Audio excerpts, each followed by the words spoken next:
നമസ്തേ. ഞാൻ ഇന്നിവിടെ പറയാൻ പോകുന്ന കഥ ശ്രീനാരായണ ഗുരുവിനെ കുറിച്ചാണ്.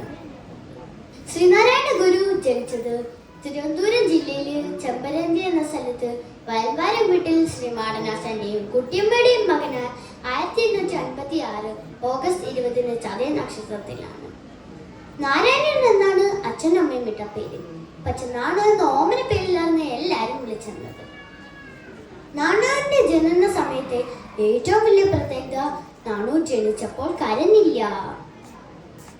ചെറുപ്പം മുതലേ നാണു ജാതി വ്യവസ്ഥയെ ചോദ്യം ചെയ്തിരുന്നു. ഉയർന്ന ജാതിയെന്നോ താഴ്ന്ന ജാതിയെന്നോ ഒന്നും നോക്കാതെ എല്ലാവരുമായി കൂട്ടുകൂടുമായിരുന്നു. നാണുവിന്റെ പ്രാഥമിക വിദ്യാഭ്യാസം കണ്ണങ്കാട്ട് കളരിയിലായിരുന്നു. അവിടുത്തെ പഠിത്തമൊക്കെ കഴിഞ്ഞ് തിരിച്ച് ചെമ്പരത്തിയിൽ എത്തിയതിനു ശേഷം പശുക്കളെയൊക്കെ നോക്കി കൃഷിപ്പണിയൊക്കെ ചെയ്യുമായിരുന്നു. പിന്നീട് നാണു ഉപരിപഠനത്തിനായി കായംകുളം എന്ന സ്ഥലത്ത് ചേവണ്ണൂർ കളരിയിൽ പഠിക്കാൻ പോയി. അവിടുത്തെ പഠിത്തമൊക്കെ കഴിഞ്ഞ് തിരിച്ച് ചെമ്പരന്തിയിൽ എത്തിയതിനു ശേഷം നാണു അവിടെ ഒരു ആശാൻ പള്ളിക്കൂടം വിട്ടു. എല്ലാ ജാതിയിലുള്ള ആൾക്കാർക്കും അവിടെ വന്ന് പഠിക്കാം. പകൽ വന്ന് പഠിക്കാൻ പറ്റാത്ത ആൾക്കാർക്ക് നിശാപാഠശാലയും വിട്ടു. ഇങ്ങനെ അറിവ് പറഞ്ഞു കൊടുക്കുന്ന നാണുവിനെ എല്ലാവരും നാണു ആശാൻ എന്ന് വിളിക്കാൻ തുടങ്ങി. പിന്നീട് നാണു ഒറ്റയ്ക്ക് ഇരുന്ന് കൂടുതൽ സമയം ധ്യാനിക്കാറുണ്ട്. കടലൊക്കെ പോയെന്ന് ധ്യാനിക്കും. അപ്പോൾ എല്ലാവരും നാണുവിനെ വിളിച്ചിരുന്നത് നാണു സ്വാമി, നാണു ഭക്തൻ എന്നൊക്കെയായിരുന്നു. കുറച്ചുനാൾ കഴിഞ്ഞപ്പോൾ നാണുവിന്റെ സഹോദരി പോയി നാണുവിന് വേണ്ടി കാളിയമ്മ പുടവ കൊടുത്തു കൊണ്ടുവന്നു. അപ്പോൾ നാണു പറഞ്ഞു, എല്ലാവർക്കും ഓരോ ലക്ഷ്യമുണ്ട്, എന്റെ ലക്ഷ്യം വേറെയാണ്, ഞാൻ പോകുന്നു പറഞ്ഞ് വീട് വിട്ടു പോയി. ഇങ്ങനെ അവധൂതനായി നടക്കുന്നത് നാണുവിന്റെ കൂട്ടുകാരനായ കൃഷ്ണൻ വൈദ്യൻ കണ്ടു. കൃഷ്ണൻ വൈദ്യൻ തന്റെ വീട്ടിലേക്ക് കൊണ്ടുപോയി. അവിടെ വെച്ചാണ് നാണു ചട്ടമ്പി സ്വാമിയെ പരിചയപ്പെട്ടത്. അവര് രണ്ടുപേരും അവിടെ നിന്നും ഇറങ്ങി യോഗവിദ്യ പഠിക്കാൻ തലക്കാട്ട് അയ്യ ഗുരുവിന്റെ അടുത്ത് പോയി. യോഗവിദ്യയൊക്കെ പഠിച്ചു കഴിഞ്ഞ് അവിടെ നിന്നും ഇറങ്ങി ഇങ്ങനെ അവധൂതനായി നടന്നു മരുത്തോമാലിന്റെ അവിടെ എത്തി. അവർ രണ്ടുപേരും പിള്ളത്തര ഗുഹയിൽ നിന്ന് തപസ്യ തുടങ്ങി.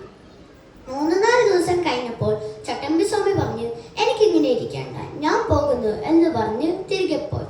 പക്ഷെ നാണു അവിടെ ഇരുന്ന് തന്നെ തപസ് ചെയ്തു. നാണുവിന്റെ കൂട്ടായി പാമ്പ്, പുലി, കടുവ, വലിയ വൃക്ഷങ്ങളൊക്കെയായിരുന്നു ഉണ്ടായിരുന്നത്.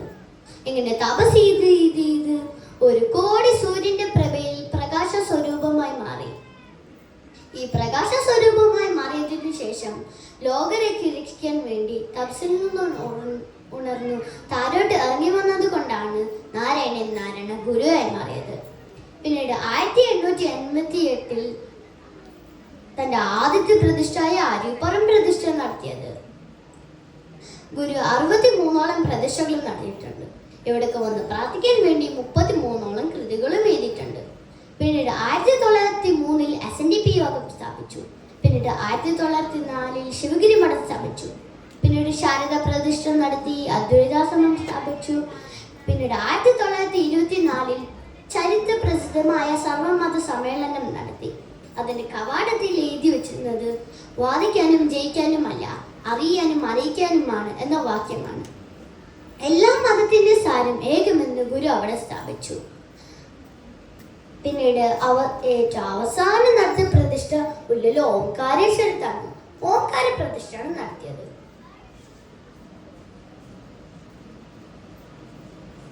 പിന്നീട് ഗുരുവിന് അസുഖമൊക്കെ ബാധിച്ചു. വൈദിക മഠത്തിൽ കേട്ടതാണ് സ്വാമി തൃപ്പാദങ്ങൾ മഹാസമാധി പ്രാപിച്ചത്.